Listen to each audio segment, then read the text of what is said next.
welcome to the Building Thinking Classrooms Now What Summit. And I am so excited for what we're going to talk about today. The Building Thinking Classrooms book very clearly says math on the cover, very clearly. However, this can be used, some of these strategies, across the content areas.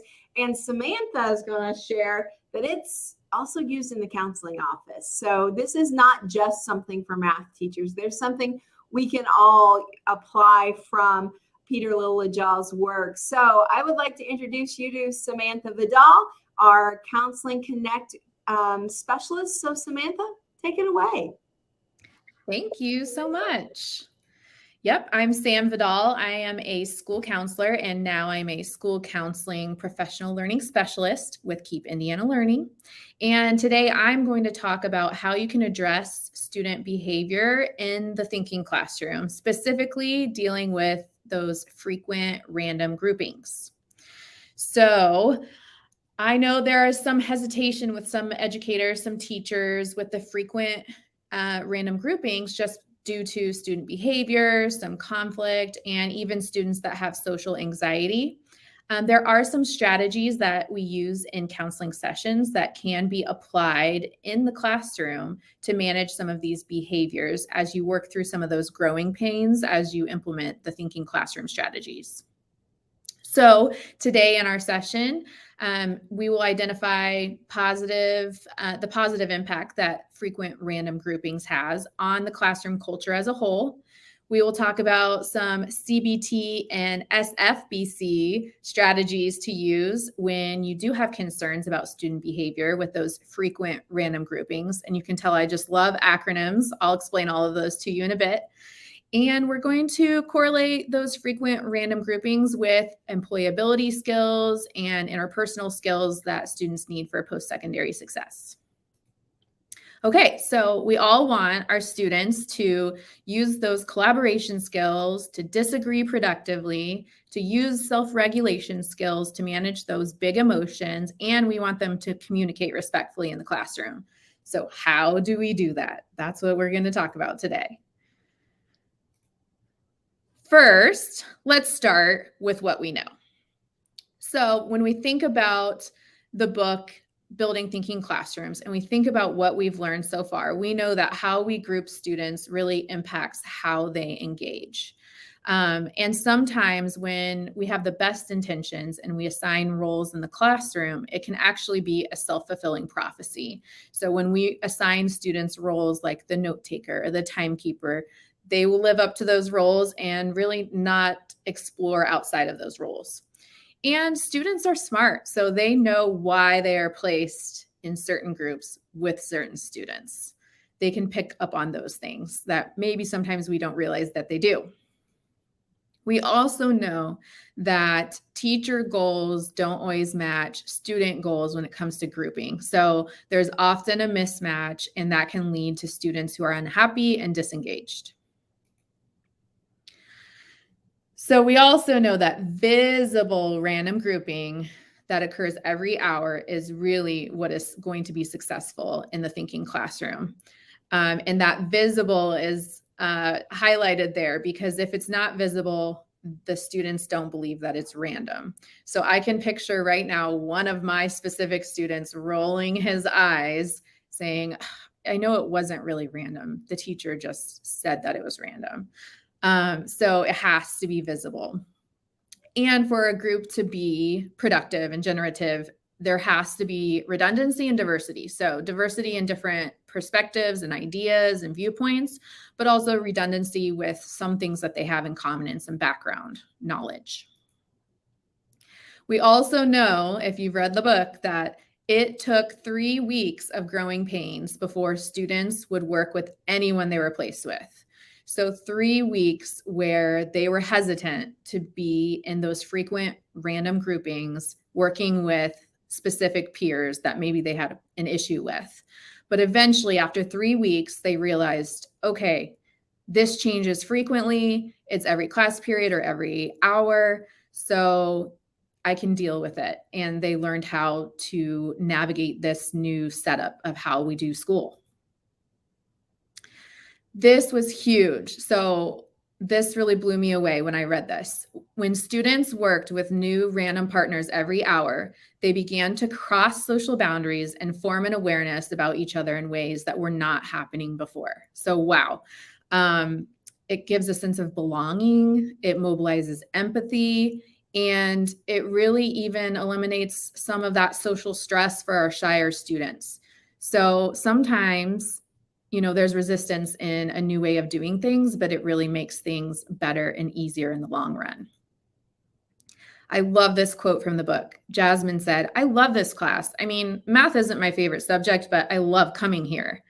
So, we see a decrease in absences and lateness with this frequent random groupings and the thinking classroom. So, of course, we know not all the students are going to feel like Jasmine, but sometimes just because they're not as open to it or they don't love it as much doesn't mean it's not good for them. Okay, so we know it works. We know why it works, but this is a different way of doing school, and different is usually uncomfortable and people will resist. So how do you handle it? How do you handle the growing pains, those 3 weeks where they're adjusting? How do you handle conflict, anxiety, parent requests, staff requests, student requests? I want my child separated from this child. Make sure you don't put this person with this person. Or can I work with a different group? I really don't want to work with this person. So how do you handle that? Okay, we could discuss lots of different strategies, but when I read this book and when I went to the conference, these are 2 things that came to my mind as a counselor. So of course, I told you I love acronyms, but I'm going to talk about 2 different approaches. One is the solution-focused brief counseling approach, and the other is the cognitive behavioral therapy approach. I'm going to start with the CBT or cognitive behavioral therapy approach first, because I have just some brief information about this, and then I'm going to spend most of my time with the other approach. So CBT is a way to give students control over their emotions and choices. It's really a strategy that we use often with students who have anxiety. The basic concept is that your thoughts impact your feelings, which impact your behavior, and it's a cycle. CBT is really focused on thoughts and how they impact your actions, and making sure that students understand that they have control over those thoughts. I like this visual a little bit better because it really shows that. So thoughts come first. It's not feelings coming first. It's thoughts which impact how you feel, and your feelings will impact how your body behaves, what choices you make, and maybe even what symptoms that you have. So thoughts are really powerful, and they will impact your body and your behavior. So if you focus on being stuck in a group with someone you don't like, and that's all you think about, you might feel mad or sad or stressed or worried. And then you might act mean, or you don't pay attention to the content, or you might tense your muscles up the whole class period and leave that class with a headache or a stomach ache. So thoughts are really powerful, and what we do with them is important. So the CBT approach really helps students reframe their thoughts to be more positive. So instead of focusing on the negative, who's in your group, what positives can you notice? And this is really great for those kids who are like those negative Nellies or the Eeyores who always have something negative to say. You can focus on the positives. So for example, I know you don't want to be in his group, but it's only for 1 class period, so I know you can make the best of it. So really helping to reframe their thoughts to focus more on the positives. So what we know is that it took 3 weeks of growing pains before students would work with anyone else, but this is how we can remind them. It's just 1 class period. So I know you don't want to be in a group with this person, but tomorrow you'll be in a different group. Now, related to CBT or cognitive behavioral therapy approach, this is called the solution-focused approach. The solution-focused brief counseling approach is really focusing on what it says, solutions. So you're moving away from problems and you're moving towards solutions. It has some overlap with the CBT approach we just discussed, but CBT really focuses more on thoughts, and solution focuses on behavior and actions. So this approach in counseling is actually more complex. It's really a 5-step systematic approach, but we are going to focus on the basics, the basic overall high-level concept of it.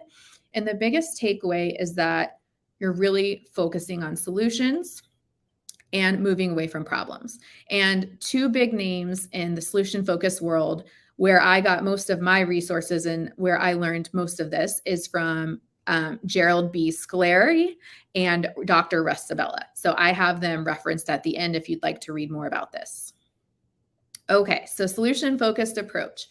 You want to move away from complaints, give the students, parents, staff more control, and then reach that goal of learning and using those interpersonal skills.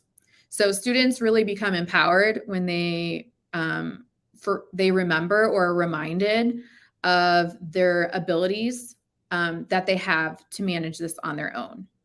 So you make sure that you acknowledge the problem. You're not ignoring it or diminishing it, but you help them explore their motivations for change and then move towards those solutions. It's how can I help you handle this? Instead of how can I help you, it's how can I help you?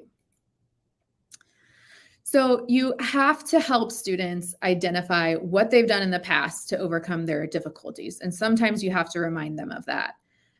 So remember when you worked with Sam last week, you didn't want to work with him, but I saw you doing this, or ask them, what did you do when you worked with Sam? I know you didn't want to work with him. What worked with Sam? Could that work with this person? It really enables them to recognize their successes so that they're more likely to repeat them in the future. And there's really a ripple effect or a compounding of progress that occurs. So I did it before and I can do it again. I can do hard things. I can work through uncomfortable situations. You always follow the productivity trail and avoid traps that would bring you back to problems. This is tricky because when you first point that out to them, they might quickly come back and say, yeah, but, or, well, that was different because, and so you always have to maintain positive expectations that things are and will change for the better, even though there are some setbacks and it's not perfect and they might even be resistant to this. So this really encourages the child to learn from their own behaviors and increase their positive attitude and positive outlook. So again, this is another way to say it. You could say, how is it that you were able to work with Sam last week when I know you two don't usually like to work together? How is it that you were able to do that? In a way that you can expand on that. In solution focus, they call this mind fielding. Again, you don't have to remember these terms, but with mind fielding, it's really pointing out how they were able to navigate barriers even when things were tough. So things will come up, kids will be mean, but they have control over their behavior and their choices and what they do. So it's like, wow, how did you manage to do that even though it was difficult? How did you navigate that with that person? How were you able to do that? What is one thing that you had to overcome to make it happen? And how will you stay on track even if this person challenges you or even if this happened? It's really giving control and acknowledging like, hey, it wasn't easy, but you did it and you can do it again. So what did you learn from the situation? A lot of times successes are really the result of trial and error and determining what didn't work and then doing something differently. You also can help students recognize when problems are occurring less. And that's really pointing out some unrecognized solutions. So noticing exceptions. Like, hey, you say you don't get along with Sam, but I saw you yesterday when such and such happened, and I saw you do this, and that was really great. I noticed how you really worked around that. That was awesome. Just reminding them like you did it before and you can do it again, and having that positive outlook. Another thing to do is emphasize those fluctuations. So not every day is going to be rainbows and unicorns. Everybody has bad days. We might have a bad day where we're less resilient, or someone else might have a bad day where they're in a bad mood. And we cannot control other people's behavior or choices. So they might not do what you want them to do.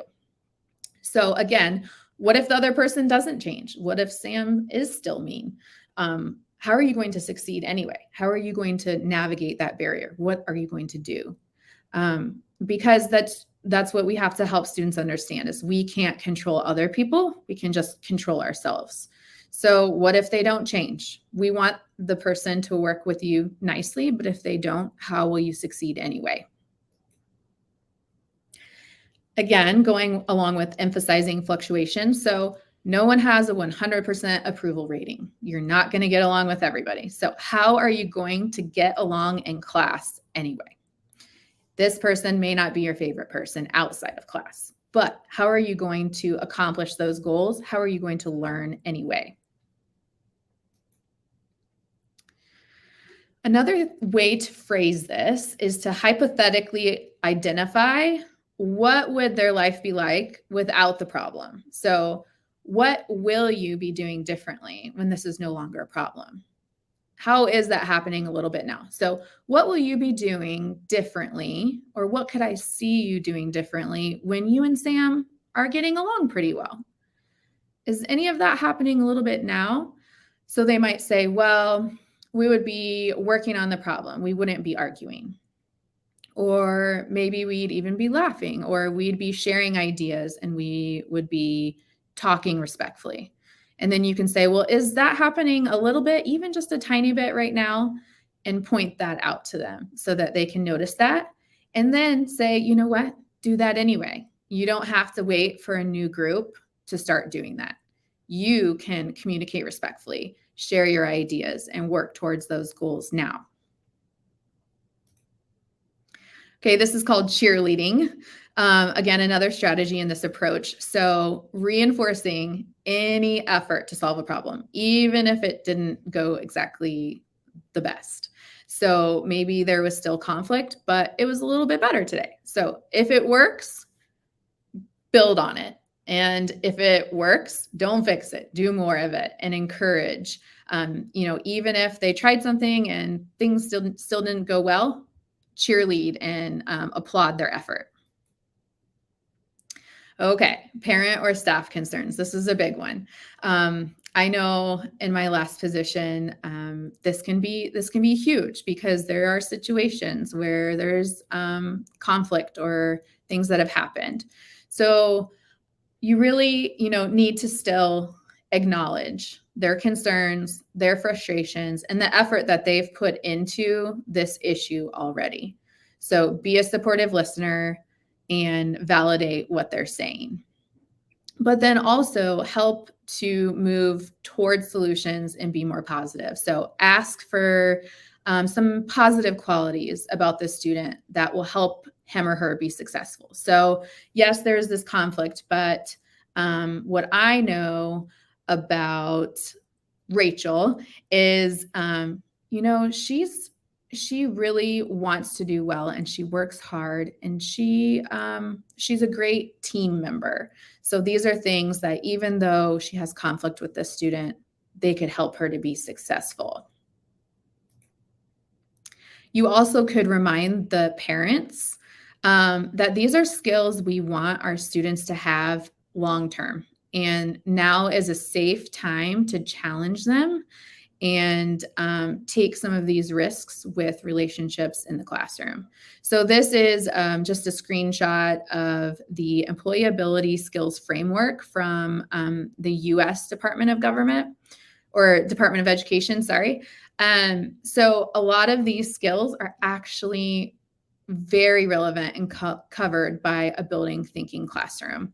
But specifically, we could look at the interpersonal skills and personal qualities. And these are a few of the skills they note in this framework.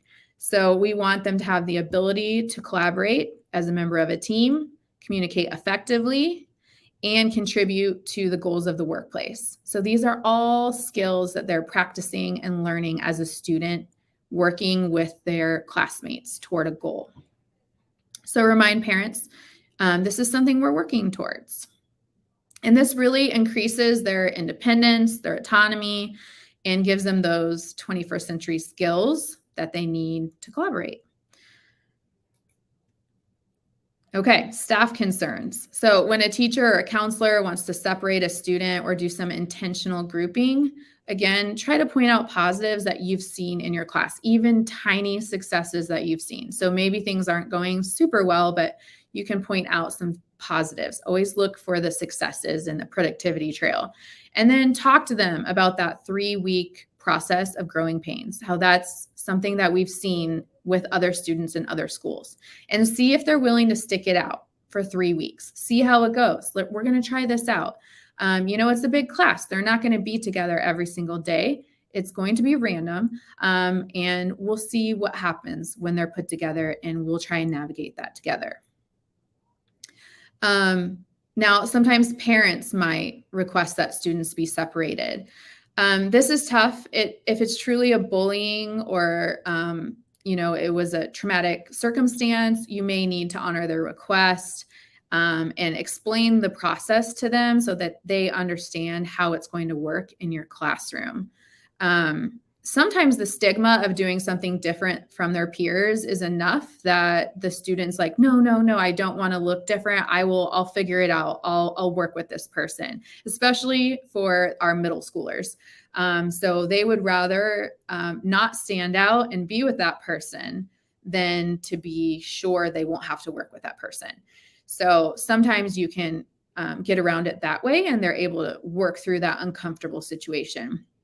But, if it's just unavoidable, I would maybe come up with a plan to see what the student's comfortable with and what the parent's comfortable with. So you can tell them, I'm visibly going to draw cards in front of the class. So they would see that they were put together. And you would have to find a process, like maybe discreetly draw another card again, so that person's randomly with someone else.